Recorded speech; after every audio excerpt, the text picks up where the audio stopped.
Hey babe, welcome back. Thank you once again for joining us. Just remember, I have no medical background. I am not a psychologist. I'm just a girl who's lived life and happy to share her experiences. Enjoy.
Hey babe, how you doing? Welcome back. Yeah, it's a different week, obviously a different setting. I'm trying to figure it out myself, but we'll get there. Yeah, I'm in a different place. I'm visiting my brother, and I just thought, let me record anyway. It's a different time of the day. Everything is just different and out of whack, and yeah. But we are doing this anyway. We're on a journey, and we take the journey. The way the journey needs to be taken, right? My name is Thembi from I Think I Write, I Think I Pray, and I Think I Read. And earlier on, I played a video that my son did for me based on last week's topic, Big Dreams, Small Wins. And he depicted the picture of a girl that is trying to get to her dream but has obstacles along the way, but keeps climbing and keeps collecting little wins. As she collects the stars, she's collecting little wins until she has this huge bag, and she's running and she's motivated, but each time she hits an obstacle, but eventually she works hard and she gets there. And when he did it for me, it literally was part of my small wins, my personal small wins. Years ago, when he was about 2 years old, I and his sister was about 4 or so years old. I started dreaming. I started dreaming about owning certain companies. I looked into myself because at that time I was doing some exercises in my journey, to healing. And it was like, what are you passionate about? What can you do? One of the things that I do a lot is I literally am a jack of all trades. I can literally do anything. If you call me to do something, I will do it, and I'll do it to the best of my ability. And it's usually not bad, It's not a bad, it's usually not a bad effort.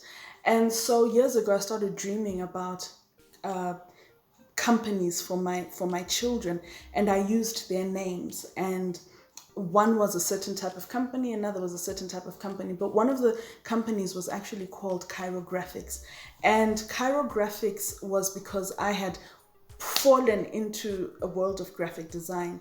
I was working for my senior pastor back then, and I began to design certain things for her, for the ministry she was running. And it was just a journey of learning, self-teaching, and with this friend of mine called Denver, who would always kind of, say, do this, do that, do this. And it was fulfilling, and it was one of those small wins that will always go down with me, or go down, in history for me, as something I collected along the way. So I called it Chairo.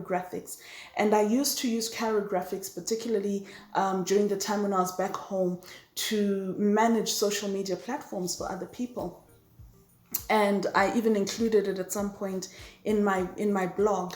But I didn't actually mean for Chairo to be the son that actually runs it. I thought my daughter would do it because she's very artistic, and I thought Chairo would do the company that's under my daughter's name because he's more, that kind, is an intellect. And I thought the baby would do what, I've actually called his company name by. But watching Chairo naturally develop into animation and love it and take time to do it. He's learning and he's teaching himself. What I love is that he's 10 years old, he's taking YouTube videos and he's teaching himself. And he's literally, I mean, when I've written books, my kids have written books. When I've started channels, my children have said they want to start channels. When I've done, certain things, they've always kind of jumped in. And that excites me. It excites me to see my dreams, things that I didn't know would ever come to pass. These are things that literally just were bubbling up on the inside of me. And I always said to God, it wasn't about me, it was about the legacy I'd leave. So to see my kids actually begin to do this is literally testament of what I'm talking about right now, which is dreaming big, that you have the right. This is 8 years ago, I was dreaming about this, and I did not know that 8 years later, my son would be stuck on a Huawei phone, not a tablet, not a computer, on a Huawei phone, and developing such amazing feats. And I can only imagine what he will be a year, 10 years, 20 years from now. And I am speaking life into him, speaking life into his sister, into his younger brother. And it is with that I want to say today. Kenneth Hagin says, in his book, Understanding the Anointing, he says, start in the natural and you will end up in the spiritual. Start with the foolish. Start with the things that don't make sense. You're sitting there, you're holding a 2-year-old boy and you name a company after him. You don't know why you're doing it, but you start there. You start there because that's what you feel. You start there because that's what's consuming you. You start there because that's what's taking, up your time. That's what's taking up your thoughts. That's what's taking up your thinking. And you just allow yourself to dream at the level of nothingness, at the level of natural, at the level of foolishness. And what then God does is he begins to open up your mind into what he has called you to. Because remember, he says he grants the desires of our hearts. But how many of us know that he actually places those desires on our hearts? The things we want to do, the things we are so drawn to, are the things he has called us to do. The things we find ourselves wanting to do without even thinking, without even consulting. You just find yourself drawn to it. I have a friend, and her job, she's been on this channel. Her job, her company is literally based on a hobby, something she liked to do, to wrap gifts.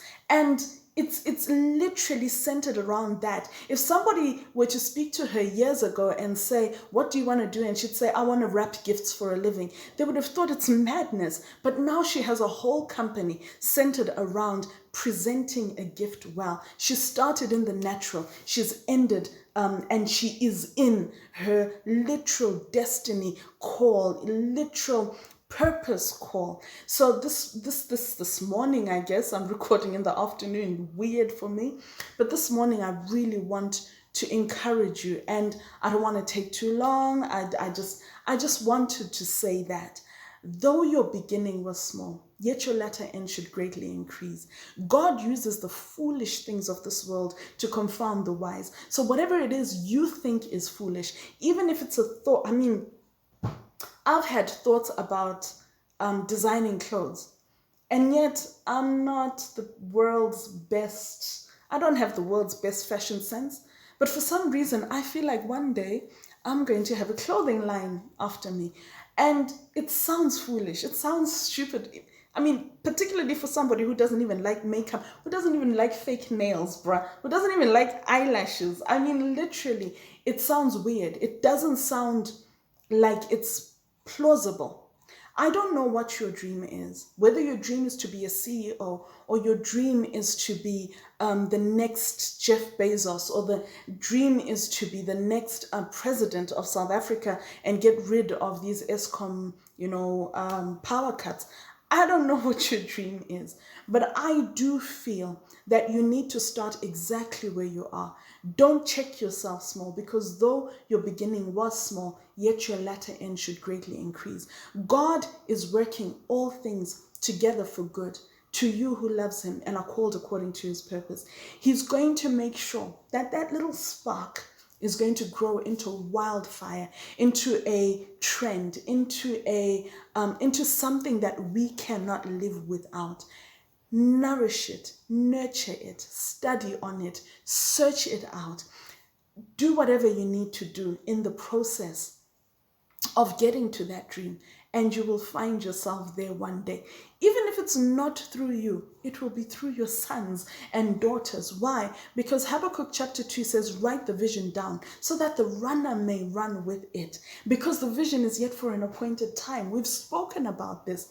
At the end of the day, someone, somewhere, if it's not yourself, it's going to be your son, your daughter. It's going to be that trusted human being that is meant to take over your legacy. But somebody is going to run with the thoughts and the plans that you've always had. It's going to come to pass. Ideas don't fall on us for no reason. There's a saying that says ideas float around and they land on whoever they land on, but they take shape on whoever takes them seriously. So I can get an idea and you can get the same idea, but at the end of the day, it's who takes it seriously that actually manifests that idea. There's nothing new under the sun. Whatever you're trying to do, someone out there is already trying to do as well. So why not take yourself seriously? Who are they to be better than you? You can do it too. You can make it too. You can make it happen too. You can become it too. Now, I'm saying all this in one of the toughest times of my life, and I am so excited at how God has kept the joy of the Lord bubbling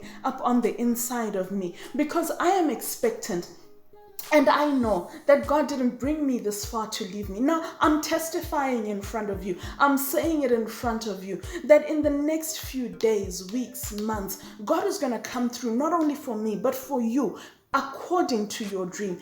That thing that you desire, that thing you've longed for, that thing you've prayed for, that thing that has kept you up at night. May God open a door that no man can shut. May God make it happen. May you sing and testify and say, the Lord, he is good and his mercies endure forever. May you get to a place where it is just testimony upon testimony upon testimony. May you literally be overwhelmed by blessings as your dream comes to life. Dream big. You have no reason not to, and God will make sure in the days to come, the weeks to come, the months to come, the years to come, that your light shines forth. He says, arise and shine, for your light has come and the glory of God is risen upon you. I'm so excited. Just Chairo doing that for me this week. I didn't even give him like I didn't micromanage him. I literally gave him a brief one time for about 2-3 minutes, and he went off, and that's what he produced. And for me, that is God showing me that truly our dreams can be our lifestyle. I love you so much. God bless you. Please like, share, subscribe. Please stand in faith for your dream to come alive, because surely God is not a man that he should lie, nor the son of man that he should repent. Has he not promised it? Will he not do it? Has he not said it? Will he not make it good? I love you. God bless you. See you next week.